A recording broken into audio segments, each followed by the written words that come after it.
बेटे अब revision start करते हैं retirement of a partner. Partnership का रिवीजन करते हैं और रिवीजन में पार्टनरशिप में पहले जो हम टॉपिक स्टार्ट कर रहे हैं वो टॉपिक ले रहे हैं रिटायरमेंट ऑफ अ पार्टनर। ठीक है, रिटायरमेंट और डेथ दोनों साथ साथ ही कर लेंगे। राइट, चलिए रिटायरमेंट टॉपिक में हमें बेटे क्या क्या मेन पॉइंट्स पढ़ने हैं पहले वो सुन लो, लिख लो। चाहे बेटे फर्स्ट पॉइंट लिखो, कैलकुलेशन ऑफ, हेडिंग डाल लो, at the time of retirement of a partner, the following adjustments are passed. First, calculation of new profit sharing ratio, calculation of new profit sharing ratio and gaining ratio, calculation of new profit sharing ratio and gaining ratio. Second point बेटे, methods of valuation of goodwill, methods of valuation of goodwill. Third, treatment of goodwill. Third बेटे, treatment of goodwill. Fourth, revaluation of assets, revaluation of assets and liabilities. Treatment of, fifth point होगा ना, treatment of unrecorded assets and unrecorded liabilities. Treatment of unrecorded assets and unrecorded liabilities. Treatment of general reserve, reserve funds and undistributed profits. General reserves, reserve funds and undistributed profits. Treatment of undistributed losses. Treatment of undistributed losses. Right? Preparation of partners loan account. Preparation of partners loan account. कितने points हो गए? 9 हो गए sir? 9? Treatment of preparation of partners loan account लिख लिया?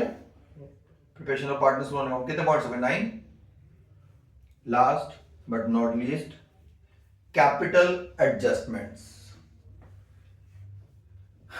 ठीक है बेटा, तो 10 पॉइंट पढ़ लेंगे, चैप्टर खत्म।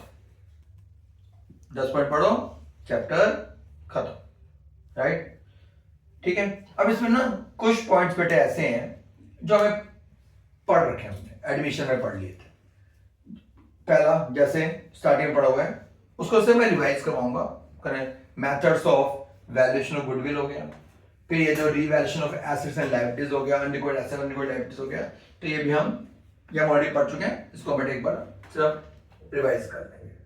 ठीक है, तो पहला स्टार्ट करते हैं। जो पहला पॉइंट है वो है calculation of new profit sharing ratio and gaining ratio.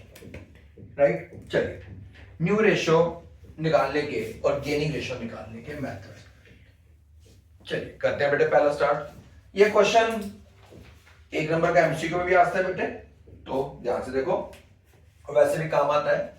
तो पहला टॉपिक हम क्या पढ़ रहे हैं? Calculation of new profit sharing ratio and gaining ratio.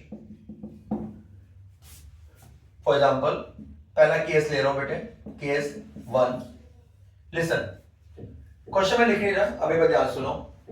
For example A B C are partners sharing profit and losses in the ratio of 3:2:1। A B C partners है, उनकी profit share ratio क्या है? 3:2:1।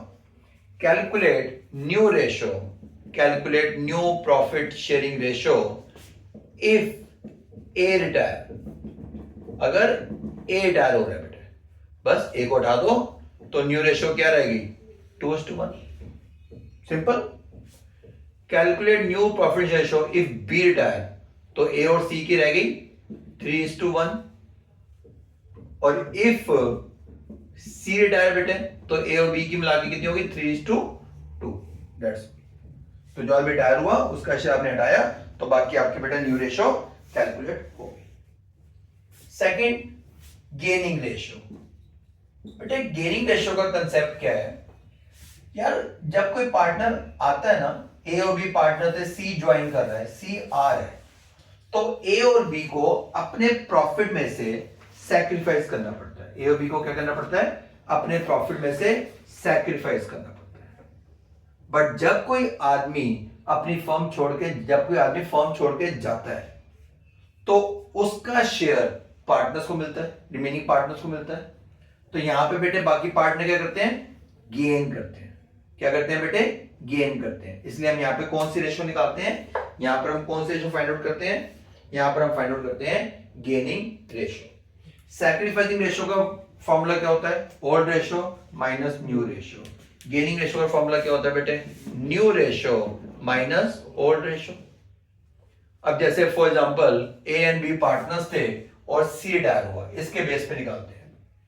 तो A और B partner, ए और B की new ratio क्या थी 3:2, 3/5, 2/5।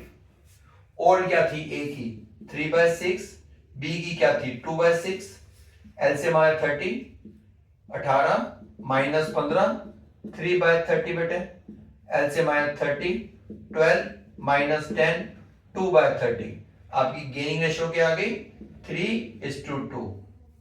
आपकी न्यू रेशियो क्या थी बेटे 3:2। आपको पता है आपने एडमिशन में कंसेप्ट पढ़ा था कि अगर कोई न्यू इंफॉर्मेशन नहीं गिवन होती, कोई न्यू रेशियो नहीं दे रखी, ठीक है, ये तो ओल्ड रेशियो सैक्रिफाइस होती है।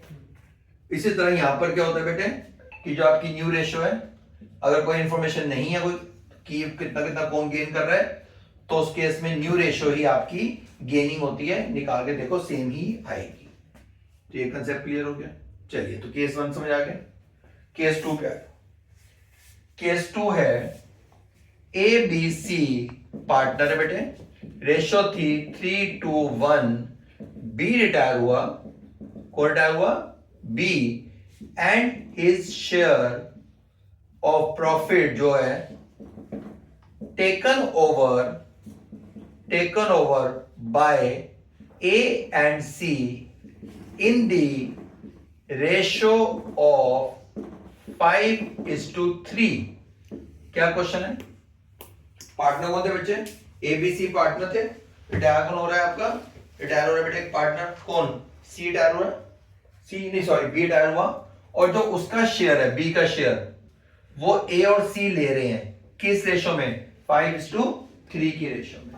इट मींस पहले मुझे बताओ ए कितना ले रहा है, ए टेक्स, ए क्या कर रहा है, जल्दी बोलो, ए क्या कर रहा है यार जोशुआ, बी के शेयर का 5/8 है ना, 5:3 मतलब 5/8, 10/48 कौन ले गया, ए ले गया। एंड सी टेक्स, सी क्या कर रहा है, बी के शेयर का यस 3/8, सॉरी बी का शेयर क्या था 2/6, 2/6 का 3/8 पार्ट, यानी कि 6/48 वो कौन ले गया, सी ले गया। ए का शेयर क्या था पहले, ए का शेयर था 3/6, सी का क्या था 2/6, राइट। ए कितना ले रहा है, ए को कितना मिल रहा है, ए को मिल रहा है 10/48, सी को कितना मिल रहा है बेटे 6/48। एलसीएम आया 48, एलसीएम कितना आया बेटे 48 है ना, 24 प्लस 10 34/48, एलसीएम आया 48, 16 प्लस 6 22/48। आपकी न्यू प्रॉफिट शेयरिंग रेशियो क्या आ गई 34:22। और अगर मैं आपसे पूछूं गेनिंग रेशियो क्या है, ये गेन कर रहा है बेटे 10/48, ये गेन कर रहा है 6/48, 10:6 यानी कि 5:3। आगे बात समझ, केस 2 क्लियर हो गया। दोबारा मैं रिपीट करता हूं बेटे, क्वेश्चन क्या था, कौन थे पार्टनर ए बी और सी पार्टनर थे, 3 पार्टनर थे ABC। रिटायर कौन हो रहा है बेटे? रिटायर हो रहा है बी, और जो बी का शेयर है वो कौन ले रहे हैं? ए और सी ले रहे हैं।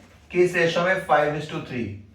बी का शेयर है 2/6, 2/6 का 5/8, 10/48 कौन ले गया? ए ले गया बेटा। सी कितना ले रहा है? बी के शेयर का 3/8 पार्ट यानी कि 6/48, ये कौन लेगा? सी। ए का शेयर था 3/6, बट ये गलती होगी ना, यहाँ पे गलती हो गई, वो सोच रहा था। ए का शेयर 3/6 था, सी का भी 2/6 थोड़ी ना, सी का 1/6 था। एलसीएम आया 48, तो ये हो गया 8, हाँ 8 + 6 14। आपकी न्यू रेशियो 34:14 आ रही है बेटे। फिर भी चेक कर लेते हैं। 48 आया, 8 3 24 प्लस 10 34/48, इसका 1/6 था, और इसको कितना मिल रहा है वहां पे? 6/48। एलसीएम आया 48, 8 + 6 14/48। आपकी न्यू रेशियो आ गई 34:14, और आपकी गेनिंग रेशियो क्या है? 5:3। राइट बेटे? तो ये हमारा रिटायरमेंट के 2 केसेस होते हैं, गुडविल न्यू रेशियो निकालने के और गेनिंग रेशियो निकालने। ठीक है, राइट? चलिए, तो पहले हमने वो पढ़ ली, new ratio, gaining ratio. Second topic पे, सेकंड टॉपिक होता है बेटे methods of valuation of goodwill. वो आपके, सुन लो मेरी बात पहले, वो बेटे आपके वही है जो हमने पहले पढ़े थे, एडमिशन में पढ़े थे, चेंज इन पीएसआर में पढ़े थे। क्या कहते हैं? पहला एवरेज प्रॉफिट मेथड, दूसरा कौन सा था? सुपर प्रॉफिट मेथड, और तीसरा कौन सा था बेटे? Capitalization method. Right? Average profit method में गुडविल कैसे निकालते हैं? यस भैया, सबसे पहले एवरेज प्रॉफिट निकाल लो। एवरेज प्रॉफिट कैसे आता है? Total profit divide by number of years. Goodwill कैसे निकालते हैं? Average profit into number of year purchase, goodwill की वैल्यू आ गई। सुपर प्रॉफिट मेथड में सबसे पहले हम क्या निकालते हैं बेटे? Super profit. सुपर प्रॉफिट कैसे आता है? पहले तो average, average minus normal. Normal profit कैसे आता है? Capital employed into rate of return upon 100। फिर average profit minus normal profit, super profit आ जाता है, into number of year purchase, goodwill आ जाती है। कैपिटलाइजेशन के 2 method, capitalisation by average profit method और capitalisation by super profit method. तो गुडविल मेथड्स, गुडविल के मेथड्स जो है